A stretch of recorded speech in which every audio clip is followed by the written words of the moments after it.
Everyone remembers the fox and the hound as a lesson in friendship and loss. But that memory, that warm, bittersweet ending, was a lie. Beneath it lies a story so bleak it had to be rewritten, a truth too dark for Disney to ever show. We all remember it. The playful innocence of a young fox named Todd and a hound puppy named Copper, vowing to be friends forever. We recall the gentle wisdom of Big Mama the Owl, the comic relief of Dinky and Boomer, and the heart-wrenching moment when Widow Tweed leaves Todd in the forest, his little face pressed against the glass of her truck. These moments are iconic. They are seared into our collective memory, a beautiful, poignant story about how the world forces us into roles we don't choose. They defined a generation's understanding of love, loss, and the painful pressures of society that can pull even the truest friends apart. We accepted this bittersweet ending as a mature and necessary lesson about life. It's a fable about the forces of society being stronger than the bonds of friendship. But that story of circumstance and societal roles is a comfortable lie, a story Disney told us to shield us from the truth. The studio built a beautiful fable, but the foundation it stands on is something else entirely. The 1981 animated film is based on a 1967 novel of the same name by author Daniel P. Mannix. And you see, Mannix's book was never meant for children. It was a stark, unsentimental portrait of the animal kingdom, a book that won the Dutton Animal Book Award and was praised by critics for its brutal realism. The hidden details in the film go far beyond overlooked animations or subtle symbols. They are the ghosts of a much harsher narrative, shadows of a truth that was deemed too dark for the screen. The story we know is not the real story. To give you a taste of what was erased, let's start with a name. In the film, the hunter who owns Copper is a grumpy but ultimately harmless figure named Amos Slade. In the book, he has no name. He is known only as the Master. He's less of a character and more of a force of nature. And his relationship with Copper lacks any grumpy affection. Instead, it's one of cold, functional purpose. The dog is a tool, a means to an end. This single change, from Amos Slade to the Master, reveals the core of Disney's entire transformation. They took a story about the brutal indifference of nature and the detached cruelty of man, and they turned it into a sentimental drama about two friends who just couldn't make it work. How does a simple name change alter the entire feel of a story for you? Let me know in the comments below. The film's entire emotional weight rests on the idea that Todd and Copper's friendship is the natural state of things, and that society is the artificial force that corrupts it. But let's look closer at how the film presents this. Their initial meetings are framed in idyllic, sun-drenched settings. The lighting is soft, the music is gentle, and the world feels safe. This is a visual shorthand for pure, unbreakable innocence. This is Disney telling us, this is what is real. This is what is right. But in the book, their early interactions are a far cry from a profound friendship, reflecting instead the naive, temporary curiosity of youth. The novel's Todd is a wild animal. His actions are driven purely by instinct, with no room for love or loyalty. And Copper is a dog being bred and trained for a singular, deadly purpose. Their time together is a brief pause, an anomaly before the inevitable realities of their natures take over. The film's core concept of friendship is the first and most significant hidden detail.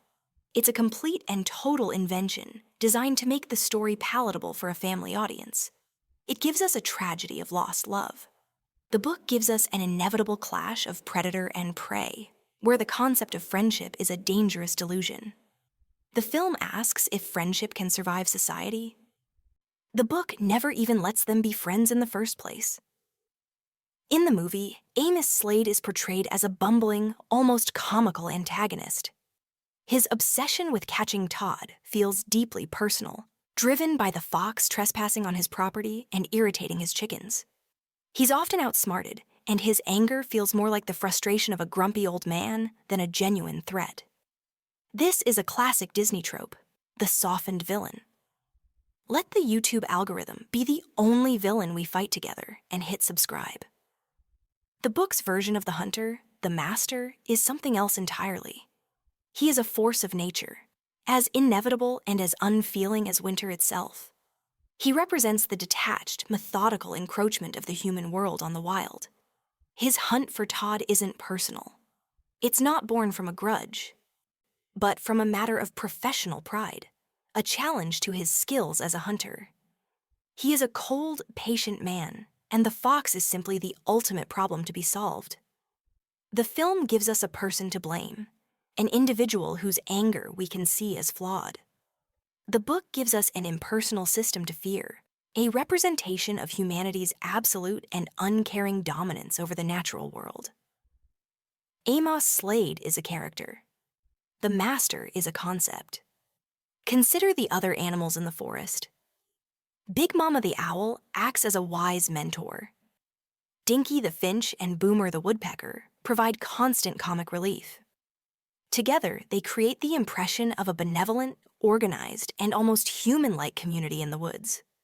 This is a complete and deliberate fabrication, designed to make the wilderness feel like a neighborhood. Mannix's novel depicts the forest as it truly is, a place of constant, brutal, and unforgiving struggle. The animals are not friends. They are not neighbors. They are competitors locked in a perpetual battle for survival.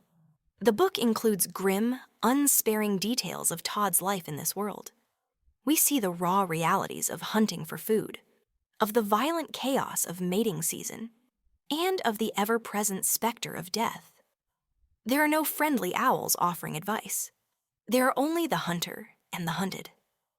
Disney's version completely hides the food chain. It presents a world where predators and prey can somehow coexist in a friendly, if slightly dysfunctional society. The film gives us a comforting fantasy of nature. The book gives us the terrifying truth of it. Do you think Disney made the right choice to create this friendlier version of the forest? Or did it rob the story of its power? But here's where the story stops being a children's tale. From this point on, every lesson Disney gave us starts to unravel. This is one of the most memorable scenes in the entire film. The adult copper corners Todd and coldly tells him, "Those days are over. I'm a hunting dog now." The scene is framed as a deeply personal betrayal, a tragic casualty of their assigned roles in life. The dialogue, the music, the pained expressions, everything places the blame on their roles. This is the film's central thesis in action. Society is the villain. But the book's turning point is far more visceral and far more chilling. It goes beyond a simple conversation. It's a life-altering event. It happens after another. Older dog from the master's pack, a prized hound named Chief, is killed. This single event transforms Copper. He isn't transformed into a reluctant enforcer of social norms. Instead, he becomes a relentless, vengeful hunter, singularly focused on making Todd pay. The real story suddenly shifts away from the pressures of society. It becomes about raw instinct, violence, and a blood feud. And the truth of what really happened to Chief is the detail Disney had to hide above all others. This revelation is our anchor, the piece of the puzzle that changes the entire picture. It is the key to unlocking the dark heart of the original story. If you're still watching, you're one of the few who can handle how dark this story truly gets. We remember Todd's heart-wrenching origin story. He's a helpless kid, orphaned after his mother is shot and killed by a hunter. It's a tragic moment that immediately earns our sympathy. But the book begins with an even bleaker reality. Todd's mother is killed, yes, but so are his father and all of his siblings. They are systematically wiped out by the hunting party. He's more than just an orphan. He's the sole survivor of a massacre. His survival is a fluke, a complete accident. His adoption by the kindly widow Tweed, the woman who raises him in a warm, loving home, that's a pure Disney invention, created to give our hero a soft place to land. It establishes the idea that Todd is half tame, a creature caught between two worlds. In the novel, there is no widow Tweed. There is no cozy upbringing. Todd survives alone, a truly wild animal from his first breath. He learns the harsh, unforgiving lessons of the forest from the very beginning. His life was never that of a pampered pet, tragically forced into the wild. From the start, his life is one of constant fear, relentless hunger, and pure, unadulterated instinct. He doesn't have a safety net. He doesn't have a memory of a gentle hand. He only has the hunt, the cold, and the constant gnawing awareness that he is alone in a world that wants him dead. This makes him less a victim of circumstance and more of a hardened survivor.